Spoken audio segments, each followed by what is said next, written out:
is to explain observations. The nebular hypothesis is a very, very successful one. It explains a great deal of that observational evidence about the solar system that we mentioned in an earlier video. For example, it explains the composition of the solar system.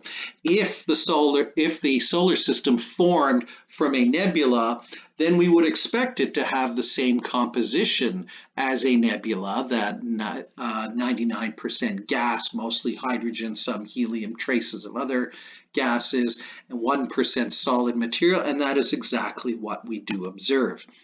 The nebular hypothesis explains the prograde motion of almost everything in the solar system because it was all inherited from the original motion of the solar nebula. The nebular hypothesis explains the flatness of the solar system. If the nebula was rotating, then it would flatten due to the conservation of angular momentum combined with the balance between centrifugal force and gravity. The nebular hypothesis explains why the sun is at the center of our solar system today, because it would have been the center of the collapsing nebula that got heated the most and became hot enough for nuclear fusion to begin. The nebular hypothesis explains the existence of planets. They formed by accretion of the dust grains in the protoplanetary disk. The nebular hypothesis explains why the planets today all have axial tilts, why Mercury has such a high density with a large iron core, why Venus has retrograde rotation, why Uranus is toppled on its side. All of these, we think, resulted from collisions during the process of accretion of planetesimals and then protoplanets.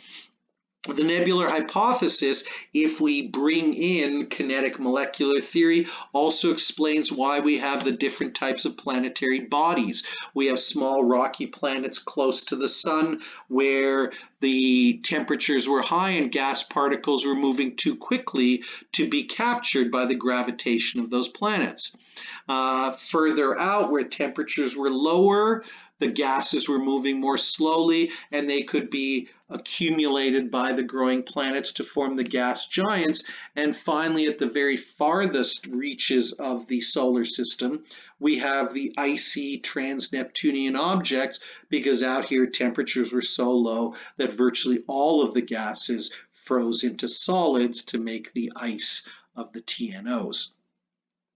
However, the nebular hypothesis has not yet explained some of the observations we've made. It doesn't explain the asteroid belt. Why did a planet not accrete in the very large region between Mars and Jupiter? It does not explain the Oort cloud. The Oort cloud is pretty much the only part of the solar system that is not flattened out. It's a very large and very distant spherical object or spherical structure of these icy objects. How did it get there? Nebular hypothesis hasn't said anything about that yet. Another observation it hasn't explained is something that we'll talk about in a later lesson, this strange period that occurred almost a billion years after, or more than a billion years after the formation of the original formation of the solar system, when it seems that matter chunks started to fly around rapidly and collide with objects in the solar system, something we call the late heavy bombardment. Furthermore, this is still a hypothesis. And remember, in science, a hypothesis needs to be tested before we accept it as being true and call it a theory. And so in the next lesson, we will look at how the nebular hypothesis was developed and how it's been tested so that we can now refer to it as nebular theory. For now, I will leave you with a short video clip that I hope will play summarizing the nebular hypothesis. The solar system is thought to have begun forming about 5 billion years ago from a giant spinning cloud of gas and dust.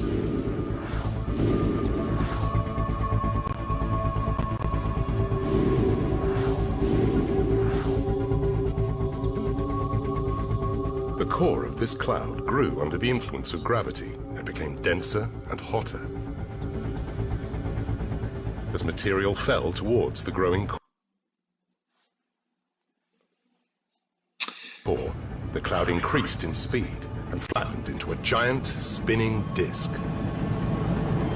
Eventually, the increasing temperature generated enough energy to trigger nuclear fusion. This fusion marked the birth of our sun.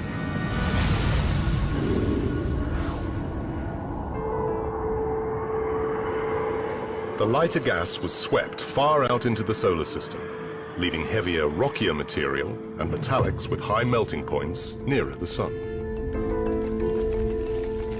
Molten metal and dust particles stuck together to form clusters, which in turn stuck together to form rocks.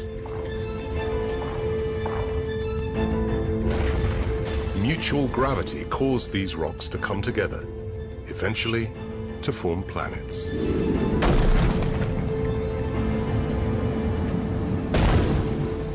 In the hot inner regions of the solar system, rocky planets with metal cores were formed.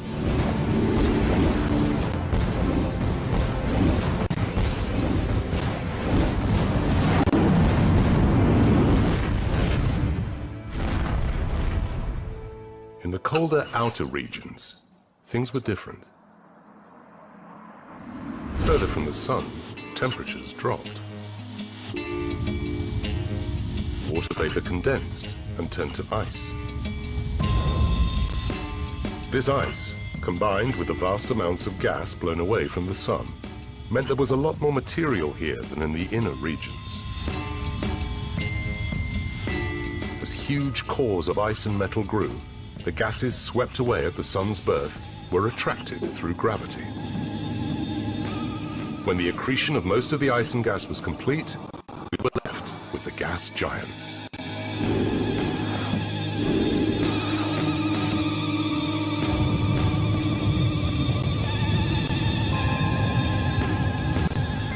The solar system as we know it is around 4.6 billion years old. It's looking pretty good for its age.